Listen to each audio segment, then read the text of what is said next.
Alright, you YouTube nerds. Today I'm going to be looking at our EVH 5150 Iconic. And last video I did a high gain, mainly a high gain video with my LTD. Today I'm going to be using my Schecter Damien Platinum FR. Overall, there's not much difference between the pickups when you're recording. Whether it's video or audio interface. That was the first thing I really noticed, because that day I actually switched between both guitars. I couldn't tell a difference in the recording, compared to the EMG 57s versus the EMG 81s. In person, I could tell a little bit of difference, with a slight difference of clarity, but in terms of recording, you'll never hear the difference. So anyway, I did the high gain channel last time. This time I'm going to stay on the green channel primarily. No, I am going to stay on the green channel, but I'm going to switch between clean and overdrive. It wasn't until yesterday where I finally brought this over to set up and jam with the guys, with my drummer in particular. And because that was kind of the test before if I decided if I was going to buy it or not. It was offered me at a discount. I didn't buy it yet, and yesterday was like that test to see if it was going to be worth it, and I believe that I most likely am going to, just because of the price point. At this point, I've said it in another video, I couldn't imagine paying $400, $500, $600 more for a 50 watt EVH. As nice as they are, I can't see doing it. So anyway, I'm going to go straight into it right now. So clean volume.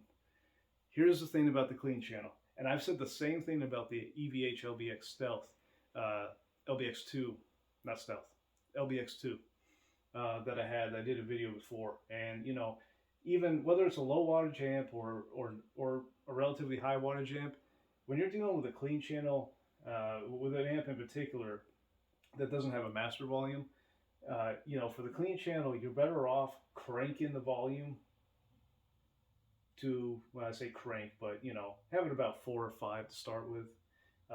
We're at a quarter power right now, so 4 or 5 to start with, and actually use the gain on the clean channel as the volume. So let's go and get into it right now. And we're going to not split, but we're going to be using both the bridge and neck pickups for the clean tone. And this was the setting that I was using with my drummer yesterday.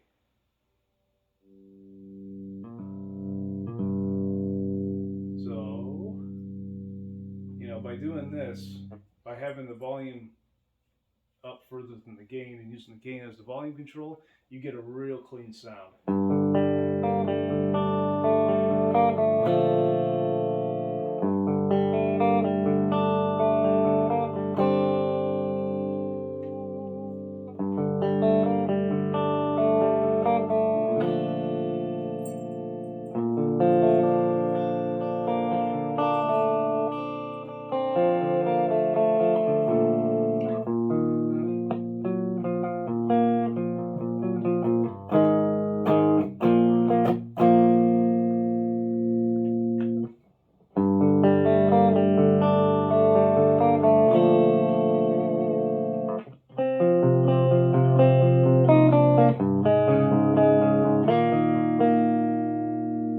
We'll switch to the bridge.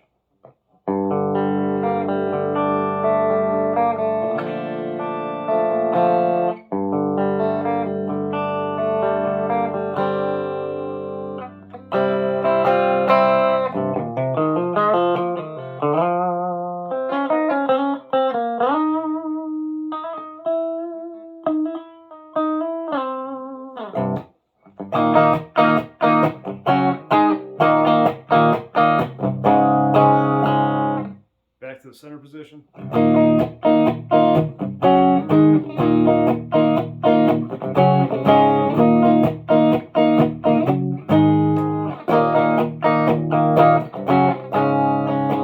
So it still reacts as you expect with a tube amp. Let's throw a reverb in, I'll throw it at 3. That's not 3 o'clock, that is 3. So I'm just going to say, I'm not even going to use the clock settings when we talk about different settings on each control. So reverb is at 3 out of 10.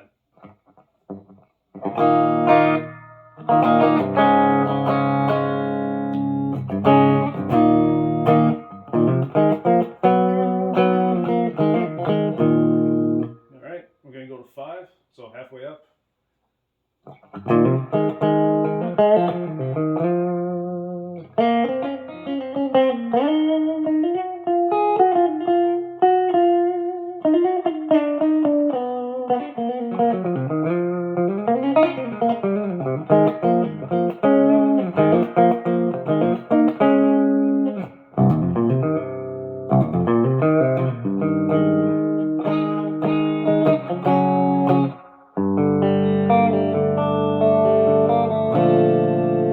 Alright, let's go to 7. I would probably never put it past 7, especially not at higher volume.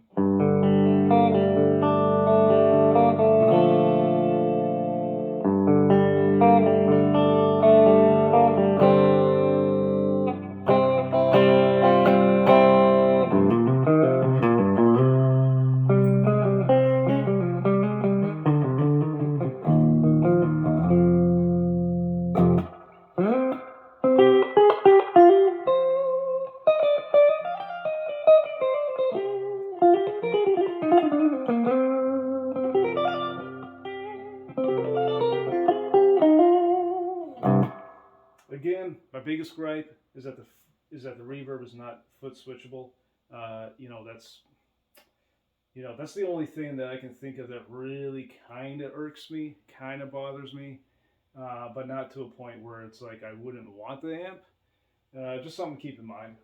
All right, so now that we've kind of had the clean tone out of the way, it sounds fine. It sounds fine for what it is. It's a clean channel and a high gain amp. I mean, the fact that the reverb is included is still a nice feature for, maybe recording or demo purposes. I don't know. Anyway, so now we're going to switch over to overdrive. I'm going to put the volume all the way down for a second. And let's keep it, you know what, let's keep the gain at 3. 3 out of 10. Crank the overdrive. Alright, I'll just start at the volume slowly. So we're at 1.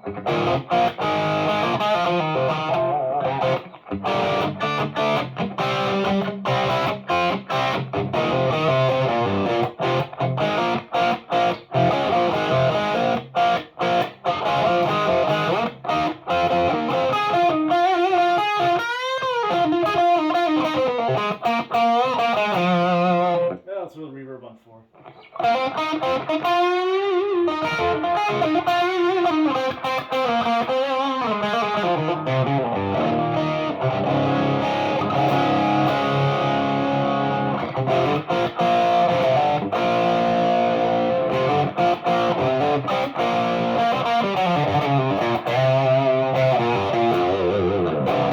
Alright, we are still in drop C. That's pretty much my go-to tune-in now. If you don't like it, don't care. All right. So, like I said, we're only on 1 on the volume. Let's kick up the gain. Let's go to halfway. You know what? I don't know if the noise gate.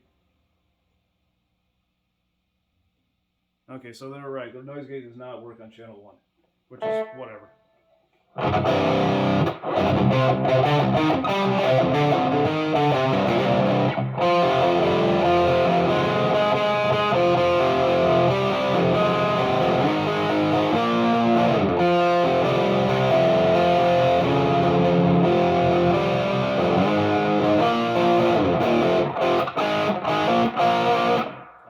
Presence at about 3.5. Let's turn it up. 4.5.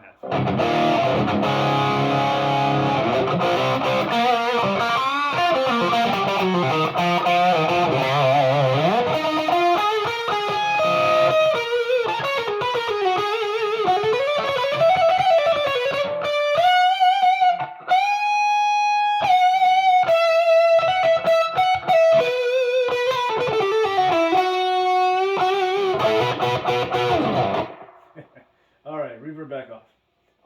We're still about halfway on the gain, so it's not really surprising that it's not overly saturated. Let's go, you know what, I'm gonna kick it all the way up to 8.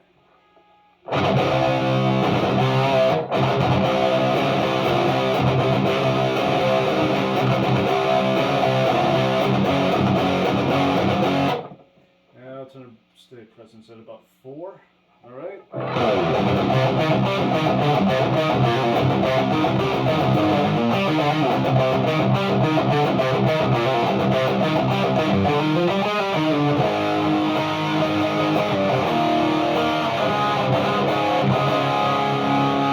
One thing I could say, if you're not really familiar with tube amps, especially this tube amp in particular, I found with this one, the higher you turn up the volume, the more, not when you get that saturation from the tubes, you also naturally get more presence.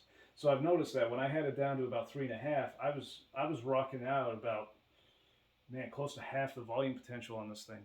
So just something to keep in mind. But now we're playing a little lower. I think I'll keep the presence at about 4.5, since we're at you know, studio. No, it's not even studio volume. It's like, this is like living room volume right here.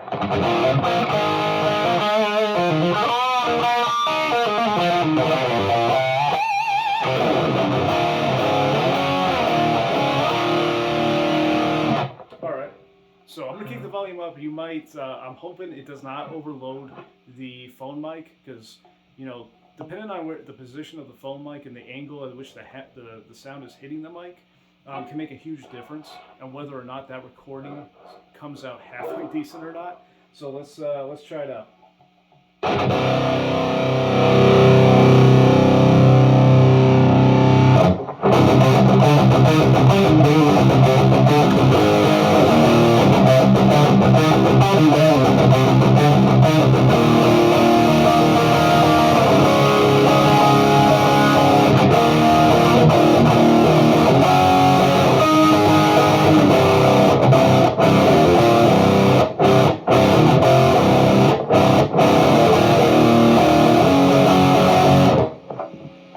So it's better. Obviously, a lot of feedback.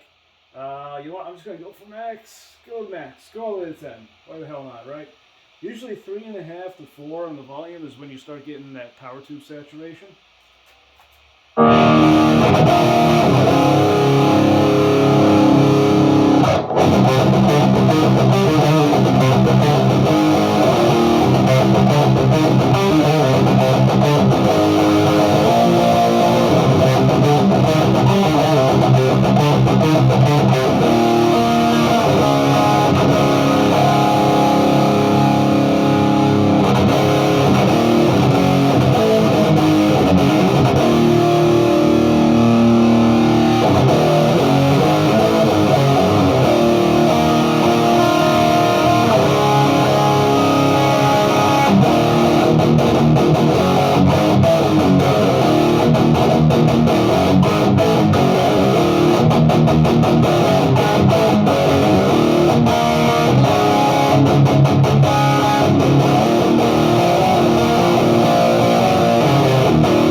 Lots of white noise, because that noise gate does not work on the green channel.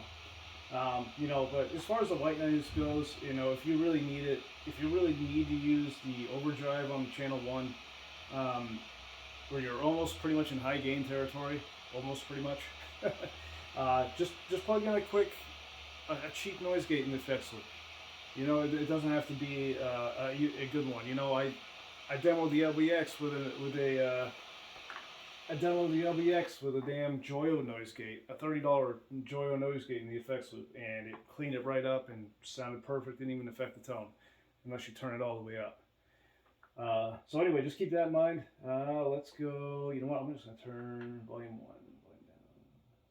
So, another crack at the clean channel real quick.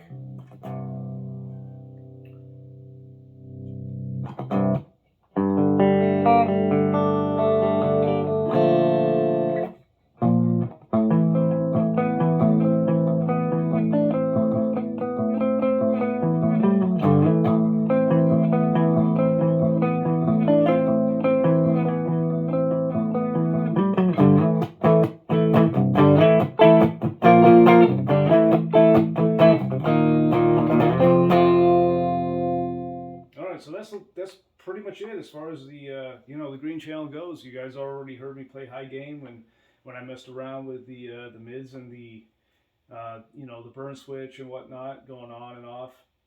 Even in that video, I still kept it at quarter power because at full power, this thing does get very loud, which is a good thing. It's a tube amp. It lets you know that those power tubes are not just for show, which is nice. So at the end of the day, if you guys are going to ask me, am I going to end up buying it for, at that discount?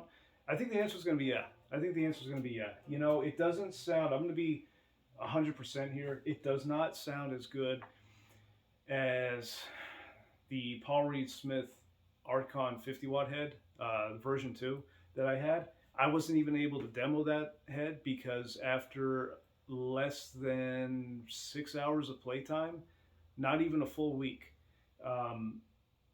it overheated and stopped working. And I even saw these guys online that were posting similar experiences. And I gotta tell you, that Archon head when it was working, it was phenomenal. I mean, really, it wasn't super aggressive in the high gain, but it had tons of gain. And the fact that you only had to worry about 2 power tubes plus the additional preamp tubes, and you can bias it from the back, even if you're a complete newbie, as long as you watch a video and get a multimeter. I mean, that was like a win-win. And when that overheating happened and it just stopped working, even though the tubes were fine, I had the fuses checked, it was great. I couldn't risk getting another one. I mean, even Paul Reed Smith emailed me when they saw that I made a couple of comments online, and they want me to purchase a brand new one. And as much as I want to give them a second chance, I'm not made of money, and and I believe in warranties. So anyway, thanks for checking it out, guys. Keep in mind, that's like the other thing I did mention in other videos, is that this amp overall has a bit of a mid scoop to it. So you'll hear other people say that, specifically when you're playing the overdrive and high gain channels, it sounds like there's like this mid to high frequency thing going on. All it is because it's a mid scooped amp. That's all it is. And you can remedy that with a 5-band or 10-band or 7-band EQ pedal and effects loop, which I may end up doing. I may end up doing that because I can get a cheap one for I don't know, man, between 30 and 50 bucks, which is totally worth it. Absolutely worth it. This brings me back around to the first review that the verbal review without me playing. There's some guys that don't like it because of that mid scoop going on. I don't blame them, not one bit. But at the end of the day, can you work with a mid scoop amp? Do you like the mid scoop tone? Like, I can work with it. If not, don't get it. It's that simple. Or get it and add an EQ pedal, and you're good. So right now, like I said, if you guys go to buy one of these, if you're going to buy one brand new, ask whatever place you're ordering from, ask them about the discount, the manufacturer discount that the EVH is offering. I don't know how much longer they're offering it, maybe a week, maybe another month, who knows. So get on it. All right, guys.